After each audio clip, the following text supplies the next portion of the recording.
Bonsoir à toutes et à tous. Merci d'être avec nous pour cette e-conférence, comme on la nomme. Le thème que nous avons choisi ce soir, c'est comment réussir son acquisition dans le neuf. Nous sommes ensemble de 18 heures à 19 heures. Vous pourrez poser vos questions et pour y répondre, deux notaires avec nous. Maître Christelle Kérodren, qui est notaire à Boulogne-Billancourt. Bonjour Christelle, ou plutôt bonsoir. Bonsoir Patrick. Et maître Olivier Clermont, notaire à Paris. Bonsoir Olivier. Bonsoir Patrick. Alors, les questions arrivent, mais on va commencer par, j'allais dire, 4 conseils qui peuvent être donnés dès lors qu'on se porte acquéreur de son logement. C'est un acte important, ce n'est pas quelque chose qu'on fait tous les jours. Et Olivier, s'il y avait 4 conseils à retenir ou 4 erreurs à ne pas commettre, à vous de nous dire, quelles seraient-elles en quelques mots? Alors vous avez raison Patrick, investir dans l'immobilier, c'est jamais très simple.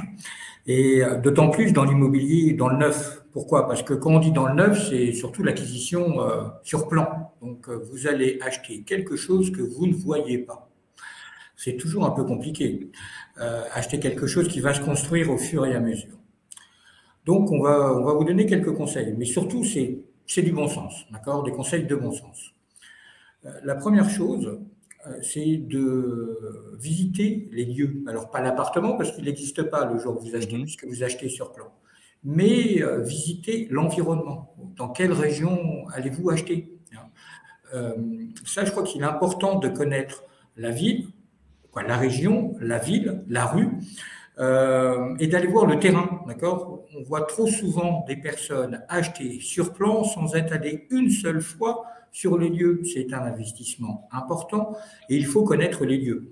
Alors profitez-en, puisque vous pouvez voir la ville, la région, y passer le matin, le soir, et pourquoi pas passer en mairie pour savoir ce qui va se passer dans cette zone. C'est souvent des zones qui vont évoluer, d'accord? Et donc se renseigner auprès de la mairie pour connaître l'environnement, ça je crois que c'est le premier conseil qu'on peut donner à nos clients et qui est très très très important. Acheter sur plan, c'est quand même connaître l'environnement. Ça c'est le premier conseil. Le deuxième conseil, eh bien, c'est de vous renseigner sur la qualité ou sur les qualités du promoteur. Parce qu'il y a différents types de promoteurs, bien évidemment, mais il faut lui demander ce qu'il a déjà réalisé comme promotion. D'accord? Allez voir, et puis pourquoi pas aller voir un appartement témoin dans un autre immeuble construit. Et en profiter pour vous renseigner auprès des personnes qui ont acheté, d'accord, et qui habitent peut-être les lieux. Parce que les finitions, c'est important. Est-ce qu'ils ont été contents de la manière dont le programme a été réalisé?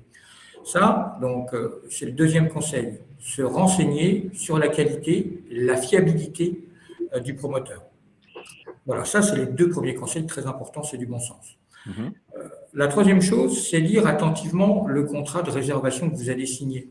Contrairement à l'achat dans le neuf, dans l'ancien, pardon, on ne fait pas de promesse, on signe un contrat de réservation. Un contrat de réservation, sauf si on est juriste, mais même si on est juriste, moi, le premier conseil que je vais vous encourager à faire, c'est que ce contrat de réservation, vous le fassiez lire par votre notaire.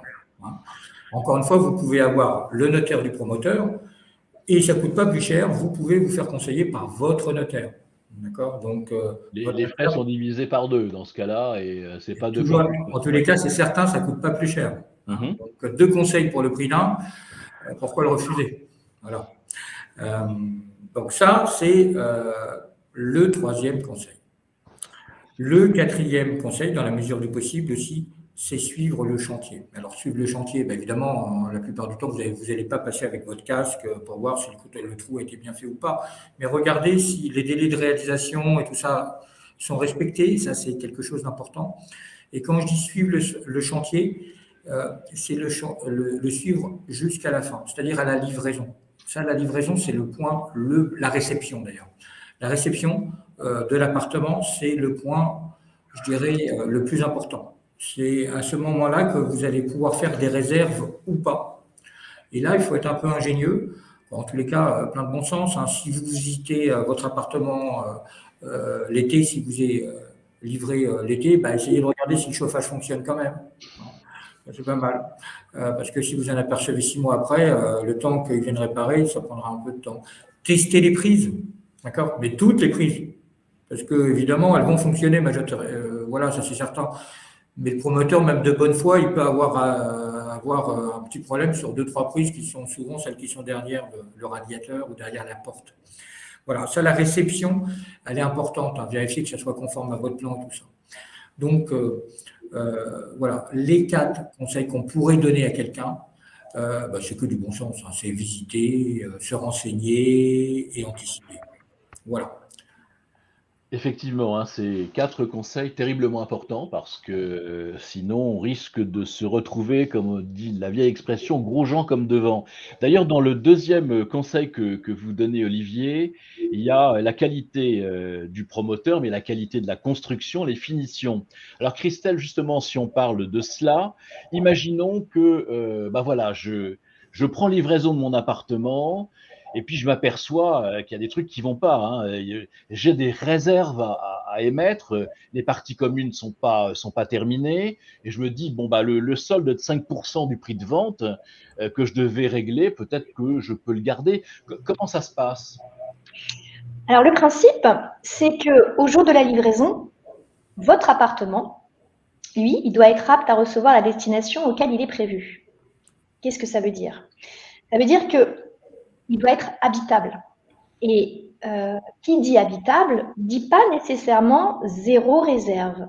Donc, la conséquence de ce que je viens de dire, c'est que vous ne pouvez refuser la livraison de votre appartement, ni refuser de payer la partie du prix qui est exigible à la date de la livraison, parce que vous avez émis dans le procès-verbal de livraison plein de réserves, parce que le promoteur n'a pas réalisé l'ensemble des travaux modificatifs que vous aviez sollicités, parce qu'il y a beaucoup de malfaçons, parce que les parties communes ne sont pas achevées.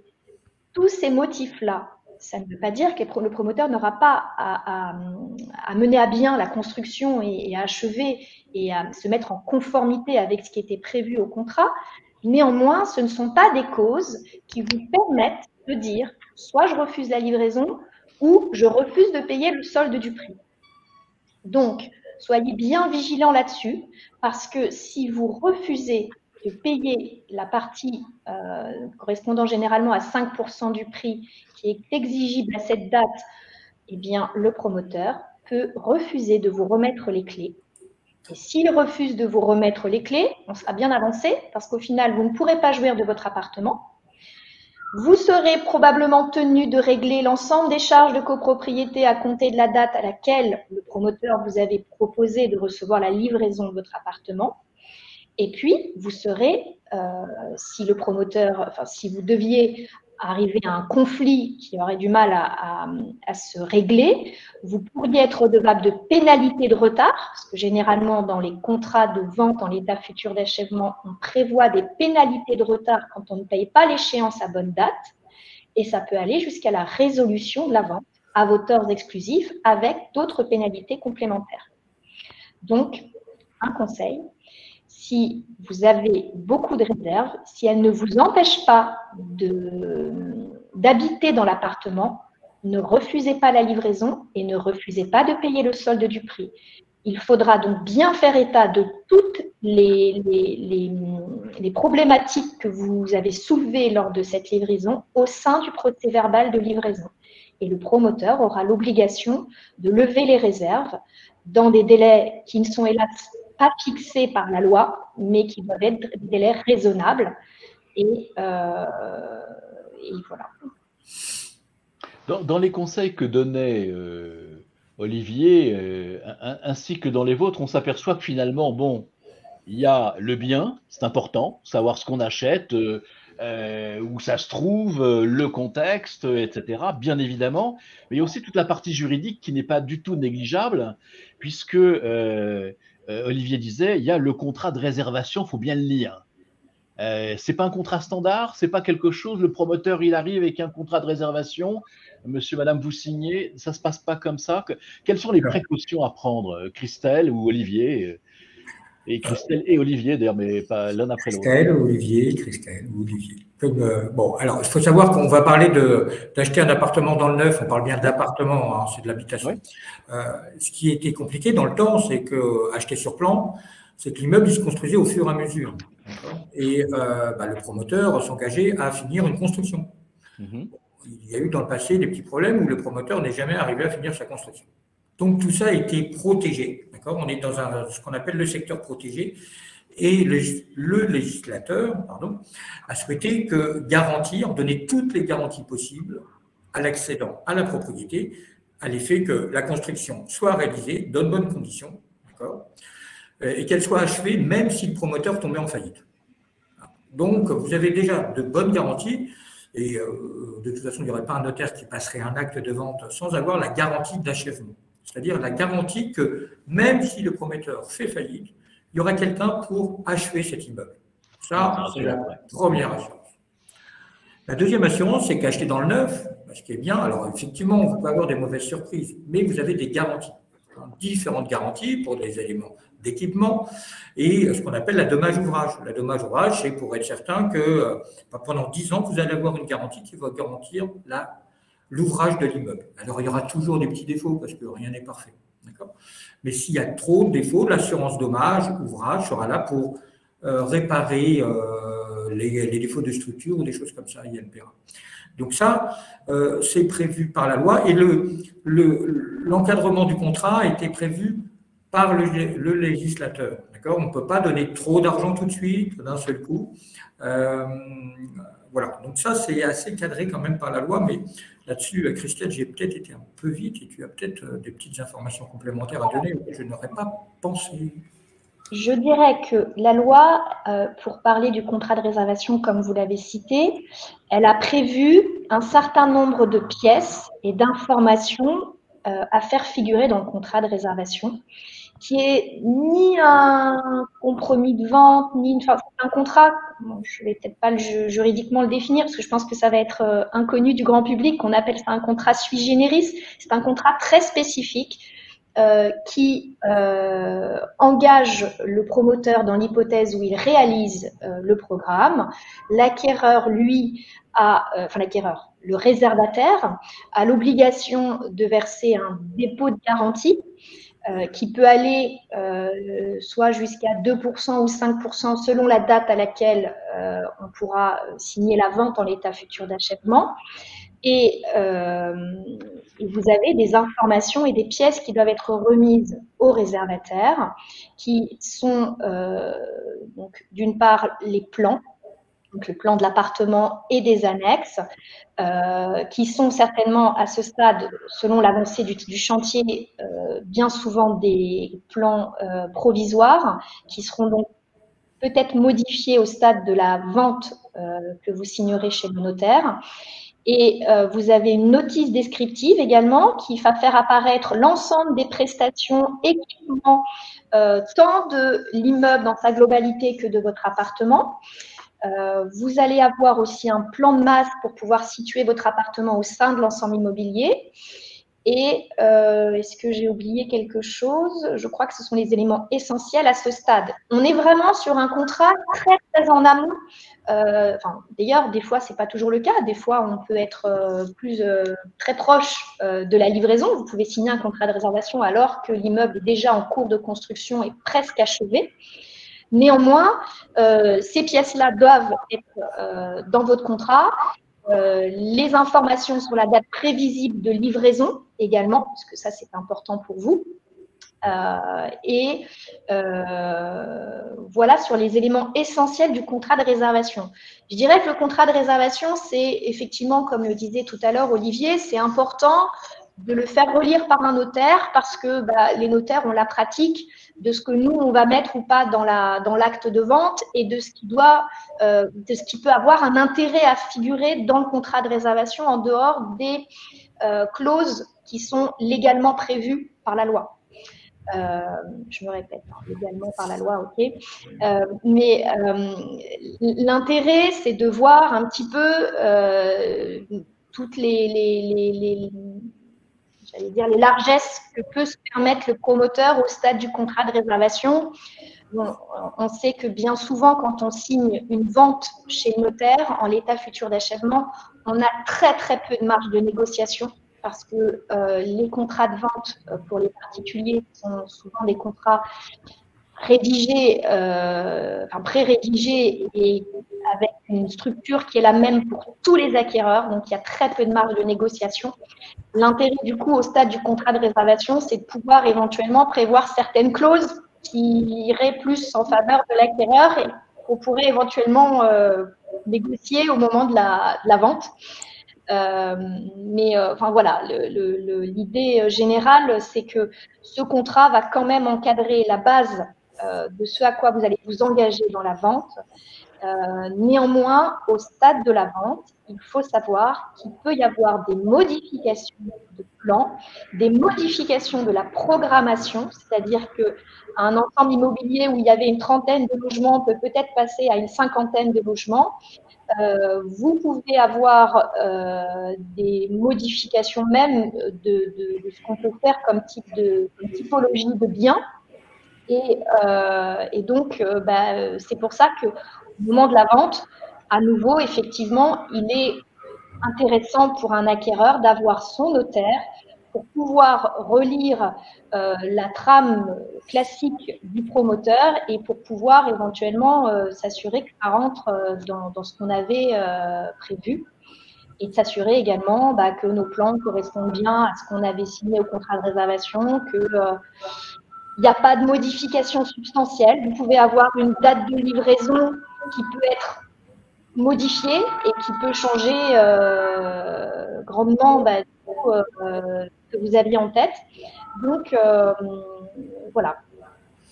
Très bien, Christelle. Non, en effet, donc on comprend bien la nécessité, c'est impérieux, de voir son notaire pour se faire lire toute cette belle littérature qu'on ne comprend pas forcément, et en tout cas qu'elle soit non seulement conforme, mais qu'en plus il n'y ait pas quelque chose qui puisse mettre l'acheteur éventuellement dans une situation a posteriori délicate, quelle que soit l'évolution. On a bien compris.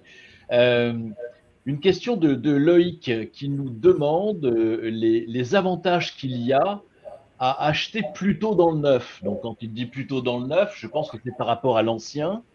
On a vu que ça semblait, alors c'est pas que c'est plus compliqué, mais en tout cas, il y a, vous le disiez vous-même, moins de liberté dans l'achat dans le neuf que dans l'ancien. Et alors voilà, il y a quand même des avantages, sinon il n'y aurait pas de neuf. Donc, quels sont-ils je ne sais pas, Olivier et ensuite Christelle? Les premiers avantages, c'est que normalement, vous allez acheter quelque chose qui va être aux normes. D'accord ? Donc, en termes de performance énergétique, vous serez au top. Ça, c'est la première des choses. Vous aurez des garanties qui font que vous aurez tout le confort nécessaire, indispensable. Et au début, normalement, pendant 10 ans, vous êtes tranquille en termes de travaux. Donc, pas de mauvaise surprise. D'accord ? Votre budget, vous le connaissez. On va normalement, dans les 10 ans qui viennent, il n'y a pas de nouveaux travaux, hein, pas de nouvelles toitures. S'il y a des problèmes sur la toiture, c'est pris en charge par les assurances. Donc, voilà, ça, c'est vraiment un vrai confort. En matière écologique, on est cadré, économiquement, on sait où on va. Voilà. Alors que parfois, vous achetez un appartement ancien, ça m'est arrivé, hein, j'ai acheté mon appartement, 6 mois après, j'ai changé la chaudière. Bon, ça ne m'arrive pas dans le neuf. Voilà. Hein, le ravalement peut arriver dans l'ancien, ce qui n'est pas le cas dans le neuf. Enfin, voilà. Ça, c'est quand même une garantie. On sait où on va et donc on a rarement de mauvaises surprises sur le budget futur. Ça, c'est très important, je pense. Christelle, oui. Comme ça, là, je vois l'exonération partielle de taxes foncières. C'est vrai. C'est pas négligeable aussi.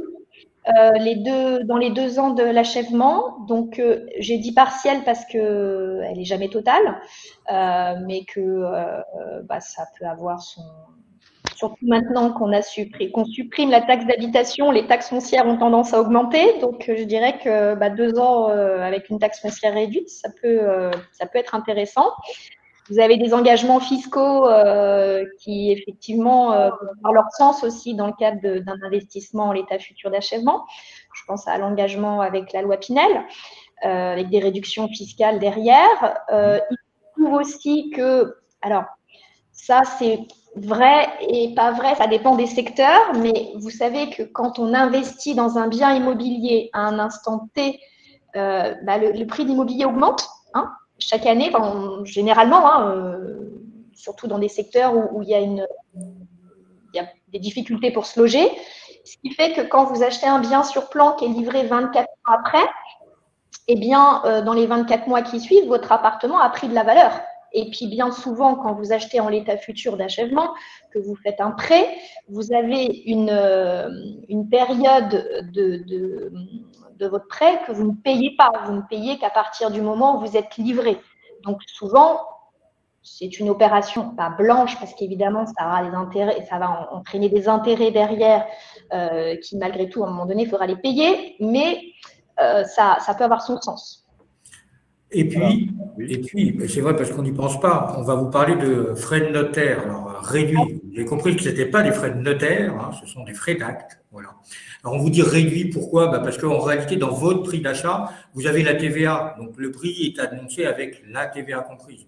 Et on ajoute les frais d'acte, c'est-à-dire les frais de publicité, les émoluments qui reviennent au notaire. Voilà. Il n'y a pas en plus des droits d'enregistrement, contrairement à l'ancien. Donc on va dire que c'est un prix pas tout compris, mais avec presque tout compris.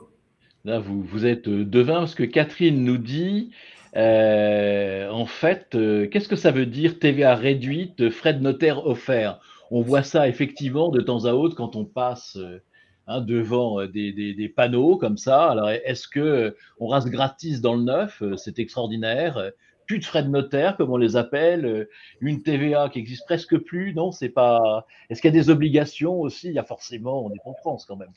Si tu veux, je réponds pour la TVA à taux réduit. Ouais. Donc, pour la TVA à taux réduit, attention, ça s'applique que dans certains secteurs. Donc, c'est ce qu'on appelle souvent, ça s'appelle la TVA à 5,5. Ça veut dire qu'au lieu de payer une TVA au prix fort de 20%, vous allez payer une TVA à 5,5%. Donc, forcément, le coût de revient de votre bien, il est moins élevé. Néanmoins, pour pouvoir bénéficier de cette TVA, il y a pas mal de conditions à remplir. Outre le secteur géographique, il faut remplir un certain nombre de conditions de ressources, donc qui sont analysées sur, je crois que c'est l'avis d'imposition N-1 ou les derniers, mais alors tout dépend de la date à laquelle vous signez votre contrat de réservation ou la vente. Enfin, je ne vais pas rentrer dans les détails, mais il y a des conditions de ressources à respecter. Il y a également un engagement d'utiliser le bien pour sa résidence principale et l'engagement n'est pas des moindres puisque c'est pendant 10 ans. Vous ne pourrez pas l'affecter en résidence secondaire ou pour un investissement locatif. Je rappelle que la résidence principale, ça veut dire qu'on occupe le bien au moins 8 mois dans l'année. D'accord?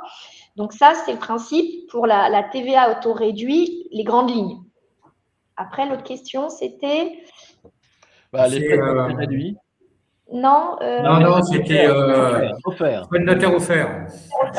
Le notaire est gratuit. Ça va dépendre, alors ça dépend de plein de choses. Généralement, on propose les frais de notaire offerts souvent quand le programme commence, le promoteur, il veut faire venir du monde, donc il propose un petit peu les frais de notaire offerts pour faire venir du monde. Donc c'est le promoteur ou le commercialisateur qui les paye, les frais, hein, c'est ça? Alors, c'est le promoteur, généralement, qui du coup les prend à sa charge. Ça veut dire que vous n'aurez pas les fameux frais de notaire à payer. Ça peut être aussi négocié pour certains produits qui, des fois, soit ont du mal à se vendre, soit parce que le promoteur fait des opérations de publicité pour à nouveau faire venir du monde. Et voilà. Et puis voilà. Mais ça se négocie. Après, ça peut se négocier. Des fois, vous avez, vous venez dans un bureau de vente et puis on vous dit, on peut vous offrir certaines prestations dans votre appartement. Alors, vous pouvez dire, moi, plutôt que les prestations, je préfère avoir les frais de notaire offerts. Voilà, ça peut être des éléments de négociation. C'est ce qu'on appelle un contrat acte en main. Exactement. Voilà. Dans le jargon des notaires, on dit un acte en main parce que vous faites un chèque, vous payez un prix tout compris. Alors, il faut rappeler quand même que ce qu'on appelle les frais de notaire sont les taxes prises par l'État Les frais dans une d'acte. très très large mesure. On peut aussi demander de la cuisine équipée, hein, ça arrive parfois. Enfin, c'est du troc, on fait ce qu'on veut. Voilà. Il y a une On peut question d'Isabelle. ouais. Oui, pardon, sauf Olivier, si vous voulez rajouter autre Non, chose. non, non, non, c'est Donc, parfait. un contrat clé en main, donc voilà, il y a un tout, etc. Alors justement, une question d'Isabelle qui nous dit si la date de livraison, vous en parliez, Christelle, au début, n'est pas respectée, est-ce que l'on a droit à des indemnités? Et elle termine par 3 points d'interrogation, si vous dire le fond de la question. Récurrente qui se pose, je vais être très claire. Dans l'acte de vente que vous signerez chez le notaire, il sera prévu ce qu'on appelle des cas de force majeure. Alors, de manière générale, des causes qui constituent des cas de force majeure et qui ne seront pas déterminées. Et vous aurez également des causes légitimes de suspension du délai de livraison. Et cette liste, je préfère dire les choses telles qu'elles sont. Généralement, elle est un peu longue, elle est même très longue. Et donc, le promoteur, en pratique, il aura toujours une bonne raison de ne pas livrer dans les délais. Ce qui signifie que s'il rentre dans les causes légitimes qu'on a évoquées dans l'acte, il n'est redevable d'aucune pénalité. Et dans 90-95% des cas, il arrivera à trouver la cause légitime qui rentre dans sa situation. Alors, ce qu'il faut savoir, pardon, c'est que le promoteur, plus vite, il livre. Son intérêt, c'est de livrer le plus vite possible. Hein. Voilà. C'est quand il peut pas faire, c'est qu'il n'a pas l'argent, c'est qu'il va pas percevoir le prix totalement et tout. Donc, il va tout faire pour livrer, voilà. Mais de temps en temps, il y a tellement de cas. Il est vrai que le promoteur n'a aucun intérêt en pratique à ne pas livrer rapidement parce qu'il reste avec un chantier, il a des entreprises qui bloquent. Souvent, il fait appel à des entreprises extérieures qu'il ne peut pas bloquer indéfiniment. Donc, c'est l'intérêt de personne que la livraison ne se fasse pas dans les délais. Mais en pratique, il n'est pas rare, il est même assez fréquent qu'il y ait un trimestre, voire 2, dans certains cas, de retard. Et ça donne rarement lieu à des indemnités au profit des acquéreurs. C'est pour ça qu'il ne faut pas prévoir son déménagement en fonction du contrat de réservation ou du contrat de vente. Et qu'il faut suivre le chantier jusqu'à la fin. D'accord? Ça, c'est un petit conseil. Hein, ne pas prévoir son déménagement en fonction de la date prévue pour la livraison. Merci pour ce complément de bon sens, Olivier. Alors, une autre Isabelle qui nous pose cette question. Il manque 3 mètres carrés sur ma terrasse. Est-ce que je peux demander des indemnités? Alors, là, la réponse, elle est dans le contrat de vente en l'état futur d'achèvement que vous avez signé chez le notaire. Ça dépend de ce qui est écrit. Il y a des actes de vente où on prévoit que s'il y a une différence de surface sur les annexes c'est quoi? C'est le balcon, la terrasse, la cave, le jardin, eh bien, vous pouvez avoir droit à une indemnité. D'autres contrats de vente vont vous dire, vous n'aurez droit, enfin, vous n'avez, les surfaces de ces annexes ne sont pas garanties. Si c'est écrit dans ces termes-là, vous ne pouvez rien demander. Alors, je vais modérer un tout petit peu mon propos parce que ça, c'est le contractuel de l'acte. Je ne sais pas ce que dirait un juge si demain vous le saisissiez, vous êtes censé avoir une terrasse, alors là c'est 3 mètres carrés, si votre terrasse elle est censée en faire 5, il en manque 3, ça réduit grandement l'intérêt de la terrasse.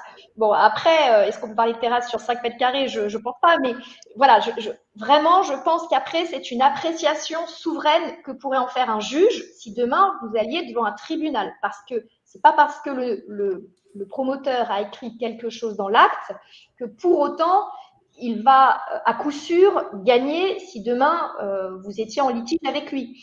Parce qu'à un moment donné, il y a quand même une obligation de la part du promoteur de réaliser une prestation. Il vous a vendu une terrasse.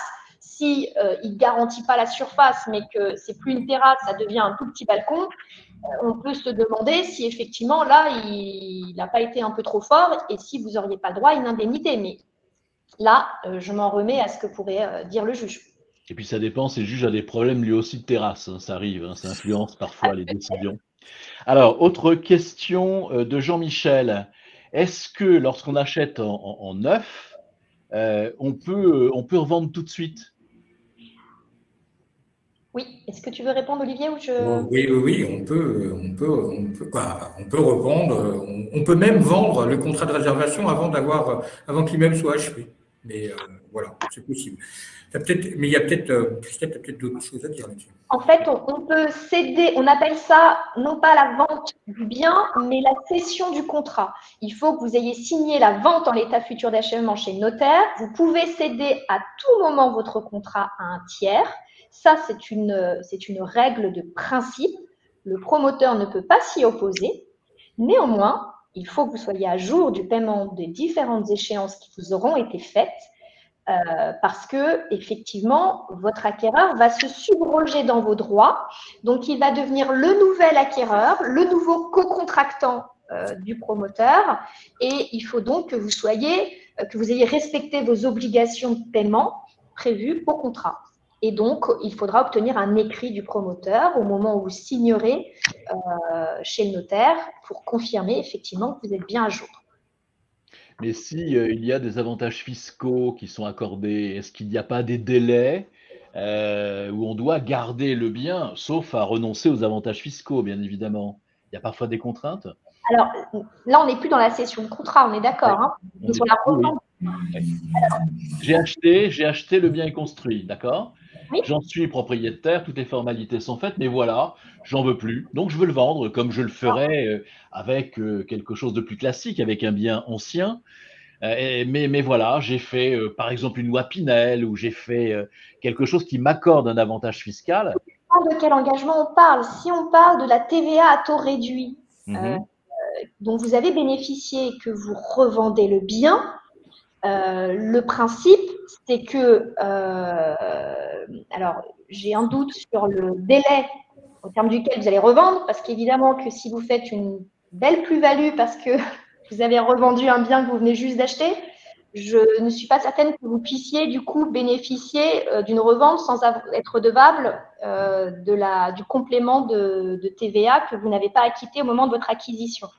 Mais évidemment que vous pourriez, et la loi prévoit que quand vous avez payé une TVA à taux réduit et que demain, pour des raisons diverses, vous devez revendre parce que je crois que les critères sont La notamment, famille, l'agrandissement voilà, de vous la avez famille. un enfant, si vous vous pacsez, vous vous mariez, vous divorcez, il y a un décès parmi les acquéreurs, vous pouvez effectivement revendre sans avoir à payer le complément de TVA.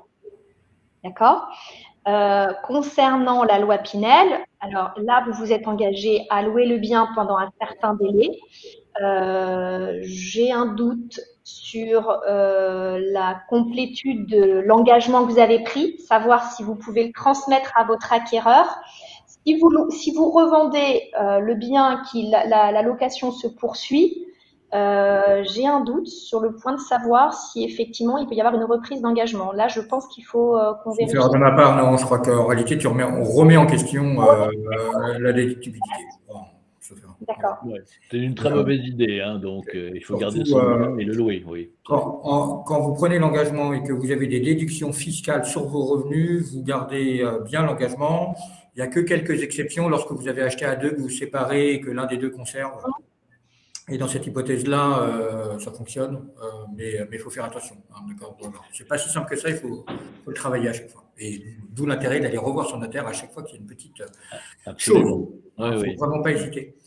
Donc, on vous dit toujours, attention quand tu revends un bien, si tu l'as mis en location, d'ailleurs, mais c'est vrai aussi dans l'ancien, et que tu as profité des déductions fiscales, il faut toujours vérifier si elles ne sont pas remises en question sur en cas de revente.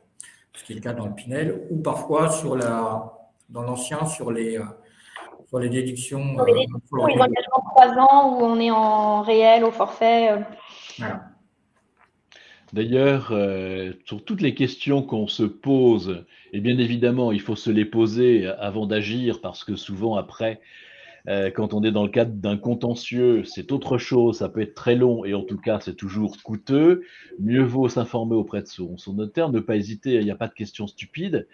Et vous avez aussi à votre disposition le site des notaires du Grand Paris, donc notaire au pluriel, notaire du Grand Paris.fr, dans lequel vous avez la carte des prix, c'est important aussi, parce que bon, on peut acheter trop cher quelque chose, on peut l'acheter, voilà.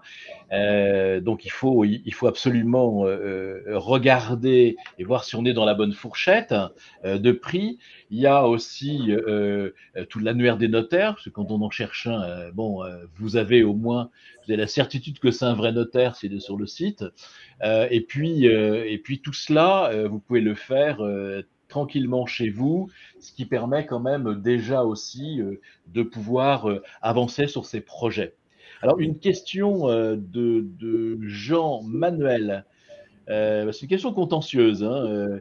Voilà, lui, il a acheté, il a pris livraison dans le neuf, tout allait bien, sauf qu'il s'est aperçu que il ne pouvait pas garer sa voiture dans l'emplacement de parking qui lui est réservé. C'est-à-dire qu'il a une grosse voiture, Jean-Manuel, et le parking, enfin l'emplacement est un peu petit. Alors, il ne nous précise pas s'il a acheté la voiture après avoir acheté voilà, le bien, mais on peut voir peut-être les deux cas de figure.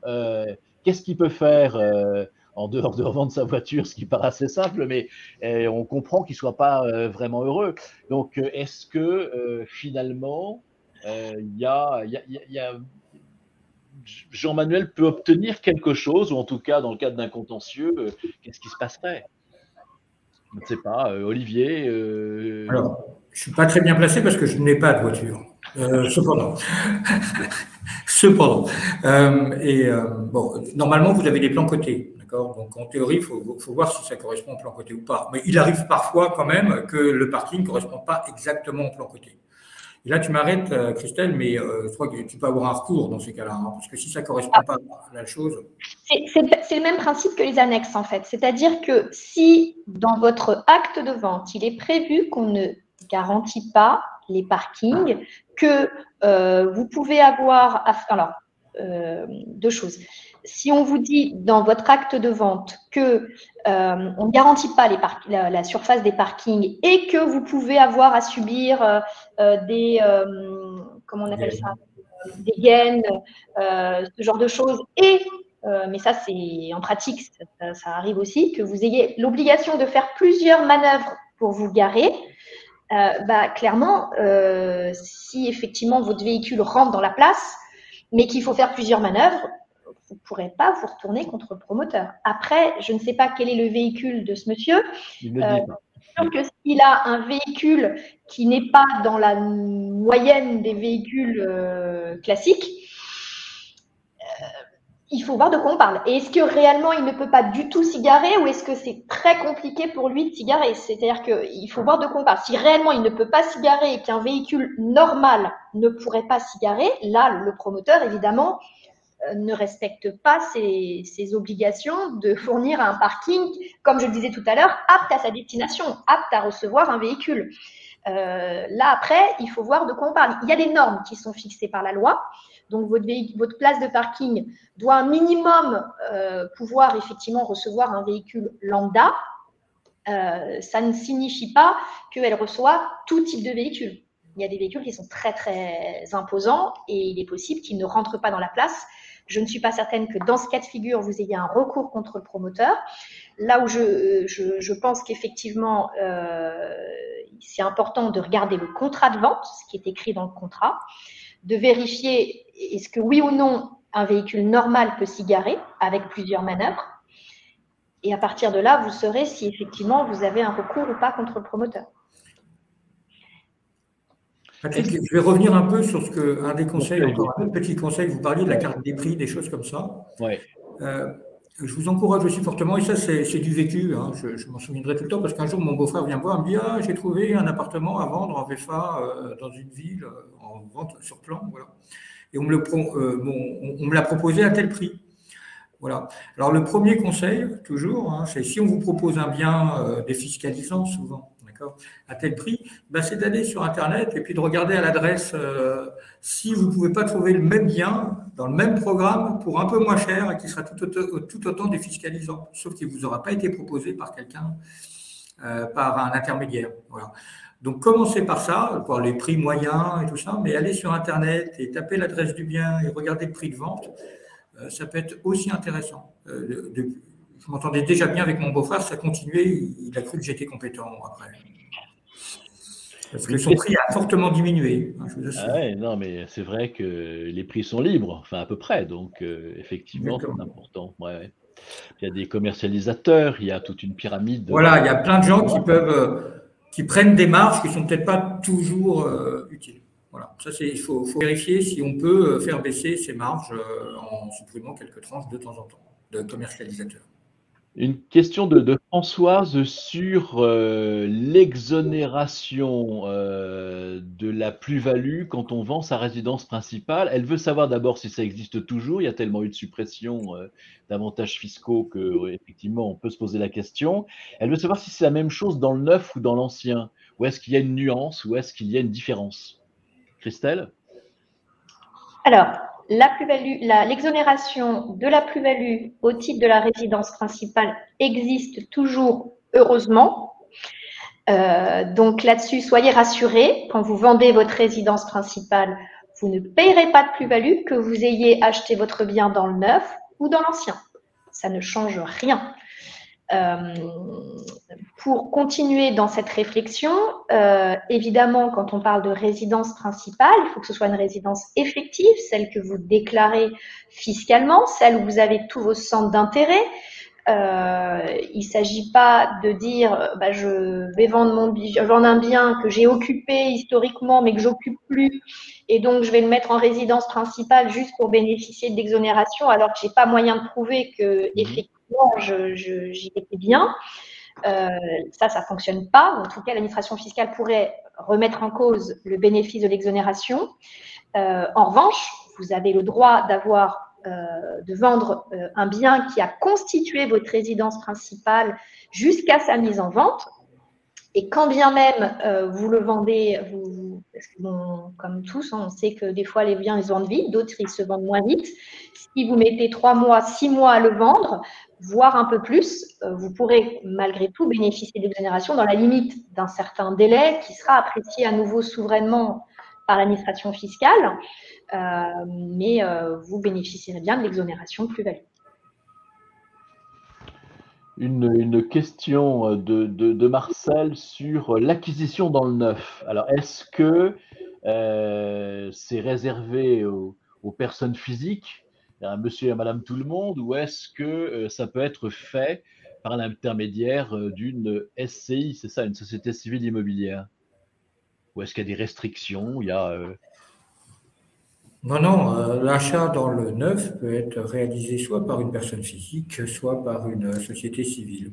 Ça, on n'a pas de problème. Après, ce qu'il faut savoir, c'est que après, les avantages fiscaux sont différents, d'accord? Mais dans le neuf en lui-même, pas de souci. Vous pouvez acheter grâce ou par l'intermédiaire d'une société civile.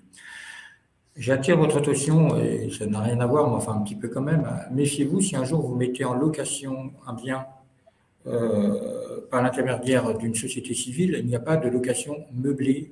Dans le cadre une SCI ne peut pas faire de location meublée, sauf si elle est à l'IS, d'accord, à l'impôt sur les sociétés. Mais ça, c'est un avertissement qui est très important.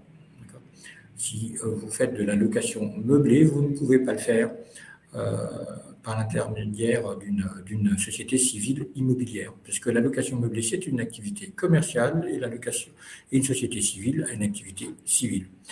Donc, à part à la marge, vous ne pouvez pas le faire. D'accord? Ça, c'est vraiment un conseil important parce que on voit quelques clients qui sont en risque sans le savoir. Et lorsqu'on leur dit ça, si on leur dit en amont, ça peut remettre, tant mieux. Si on le dit au dernier moment, ça peut remettre en question l'investissement. Et puis, une fois que le mal est fait, voilà. Donc ça, c'est très, très, très important. Une question de Maud qui demande si, une fois qu'elle a acquis son bien en neuf, elle peut tout de suite le louer, vous savez, avec un système un peu Airbnb. pour les vacances, histoire de desserrer un peu le coût des remboursements. Ça peut se faire tout de suite, ça, ou c'est pas conseillé? Je ne sais pas. Il n'y a pas de délai pour mettre le bien en location, quel qu'il soit. Néanmoins, attention, parce que le Airbnb, il y a quand même des nouvelles réglementations à respecter. Il y a un bon nombre de… D'abord, pour commencer, normalement, quand vous mettez le bien en Airbnb, vous avez bien souvent une obligation d'obtenir une autorisation préalable ou de déposer une déclaration préalable auprès de votre ville pour pouvoir changer l'affectation de votre bien et l'affecter en tant que tel à du Airbnb. Après, si c'est de la location occasionnelle de votre résidence principale, là, c'est différent. Il faut voir de quoi on parle. Ça dépend de toutes les villes, hein. Dans toutes les villes, la réglementation change, hein. Les villes côtières ont toute une réglementation un peu particulière, les départements aussi. Enfin, il faut vraiment avoir un souci de vérification. Et ça, il vous appartient. Exactement. Appelez la mairie, le service urbaniste pour savoir quelle réglementation s'applique en fonction évidemment de ce que vous souhaitez réellement faire de votre bien. Est-ce que vous souhaitez le louer à l'année, je veux dire tout au long de l'année dans le cadre du dispositif Airbnb, ou est-ce que vous souhaitez le louer ponctuellement parce que c'est votre résidence principale ou secondaire et que c'est juste à la marge et à voir ce que c'est aussi que le ponctuel. Et après, vous vous renseignez effectivement en fonction de ce que vous avez comme projet auprès de la ville sur les obligations que vous aurez à faire, à diligenter en amont.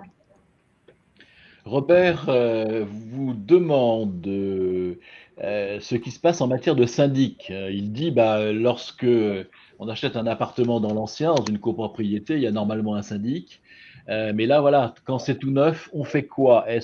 Qui est-ce qui va être compétent pour choisir le syndic? Est-ce que c'est le promoteur qui vous l'amène en même temps dans sa haute surprise? Ou est-ce que, je ne sais pas, voilà, c'est une question que Robert vous pose. Alors, le principe, c'est que quand vous allez, en fait, quand vous achetez en l'état futur d'achèvement, la copropriété se met réellement en place qu'à partir de la première livraison d'appartement. D'accord?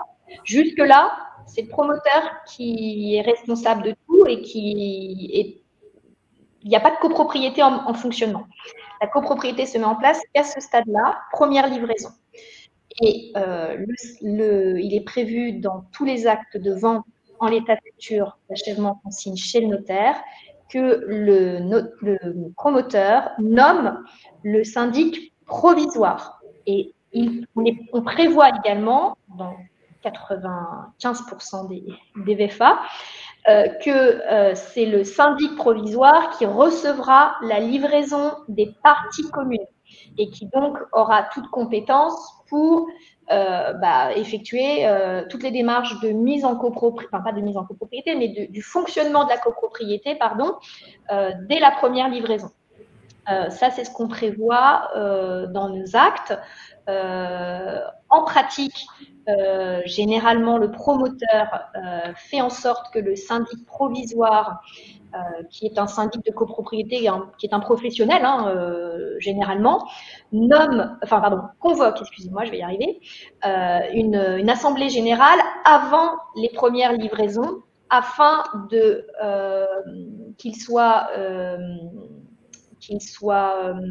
je vais y arriver, que ces fonctions de syndic soient officiellement reconnues par la copropriété et généralement la livraison des parties communes se fait qu'à partir de cette assemblée générale, de manière à ce qu'il n'y ait pas de litige sur les conditions dans lesquelles la livraison des parties communes s'est opérée.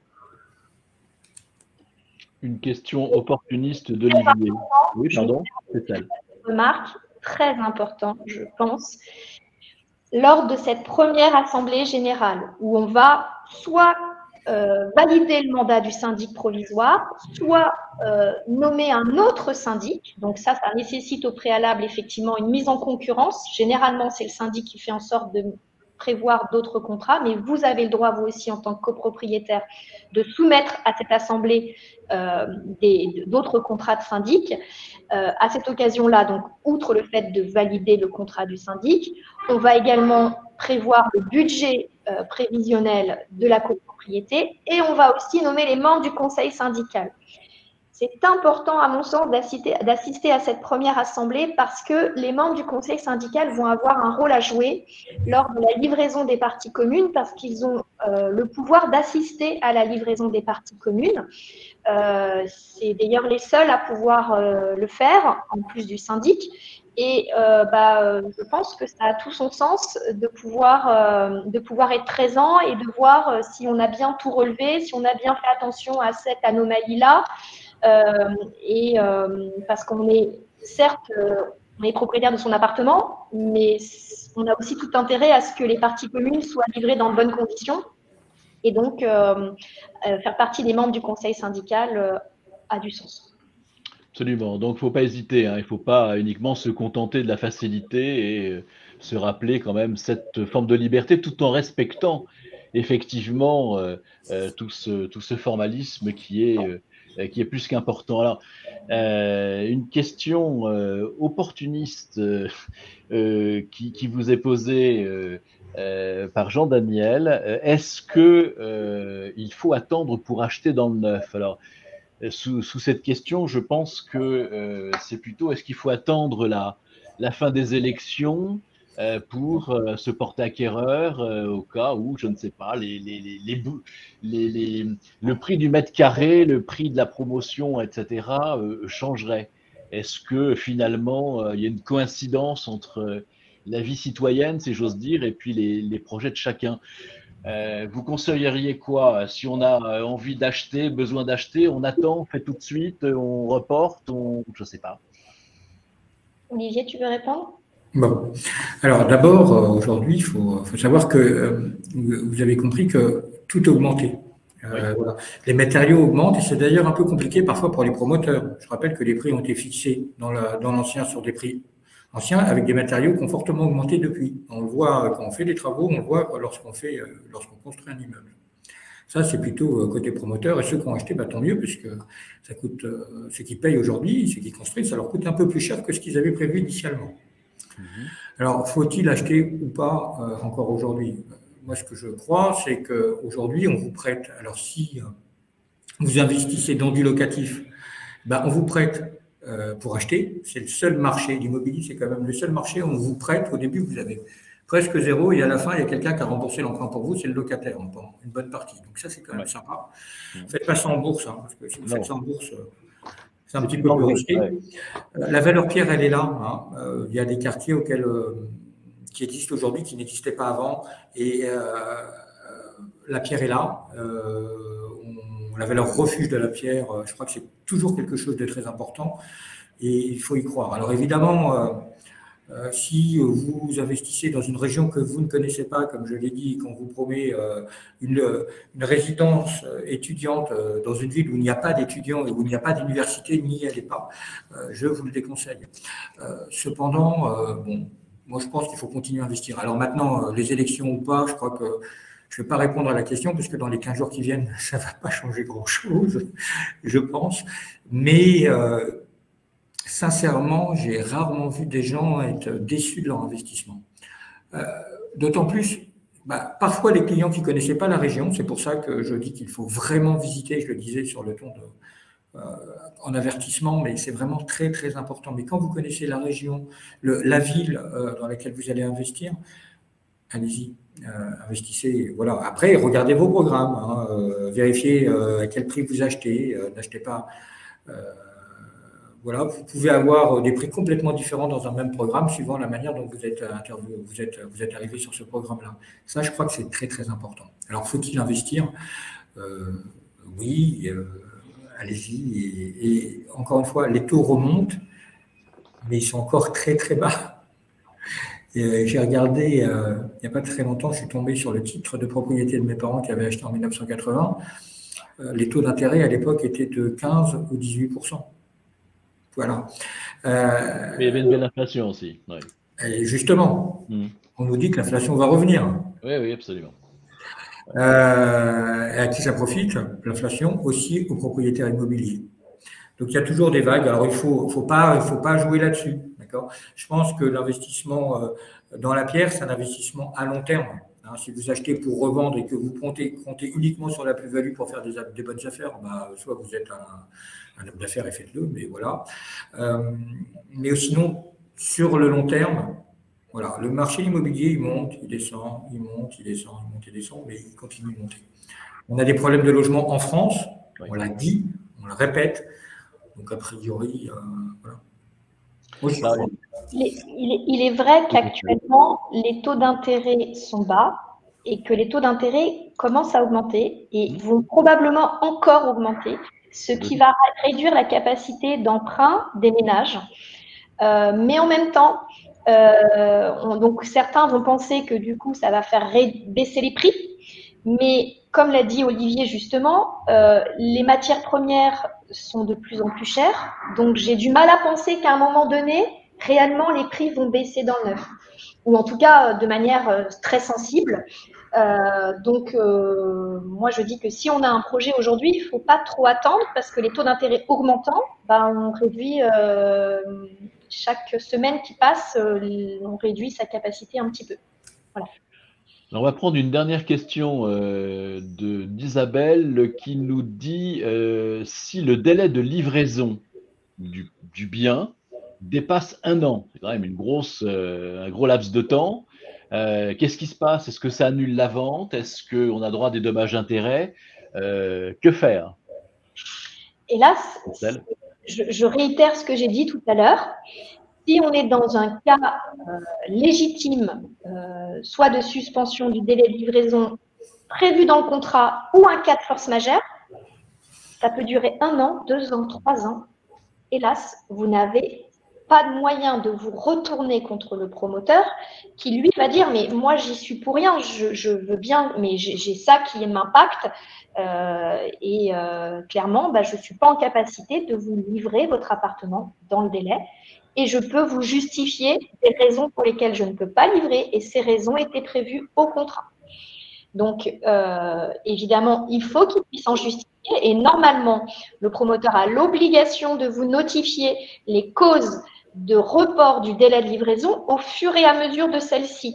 Donc, vous allez avoir connaissance de ces reports. Mais il est vrai qu'il n'y a pas de date limite. Ouais, c'est pas une bonne nouvelle, mais effectivement, donc il faut effectivement absolument faire relire ce contrat par le notaire et prendre bien la mesure de son engagement, la mesure aussi des risques qui peuvent effectivement se manifester.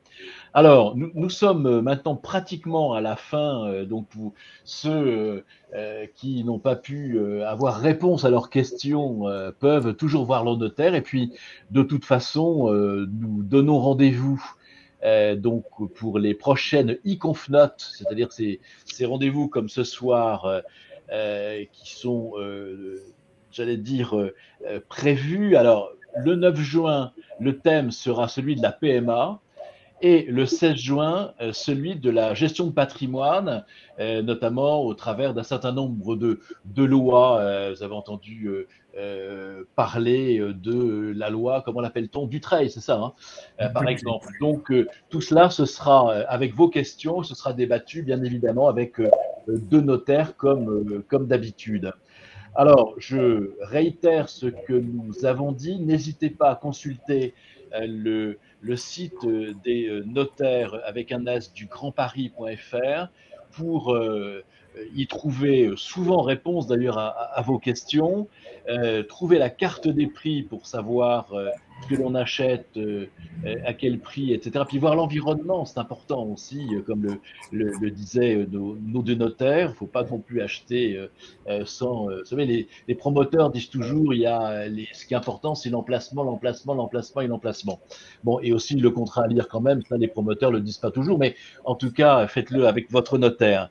Et puis, vous aurez dans Paris et dans l'Île-de-France les prix qui sont régulièrement mis à jour. Et je rappelle que ce sont des vrais prix, c'est-à-dire que c'est des prix faits à partir de ventes, c'est pas des prix faits à partir d'estimations, c'est pas une tendance, c'est pas un sondage, c'est la réalité. Donc n'hésitez pas. En tout cas, merci d'avoir été avec nous pour cette soirée. Il est 19 h, donc nous allons, j'allais dire, rendre l'antenne, c'est la même chose. Et je vous dis à très vite, à très bientôt. Et puis merci à Olivier et à Christelle de se prêter à ce jeu toujours un peu difficile de questions en direct auquel ils n'avaient pas les questions à l'avance. Voilà. Donc, un grand merci à vous deux et puis à très bientôt. Bonne soirée. Merci.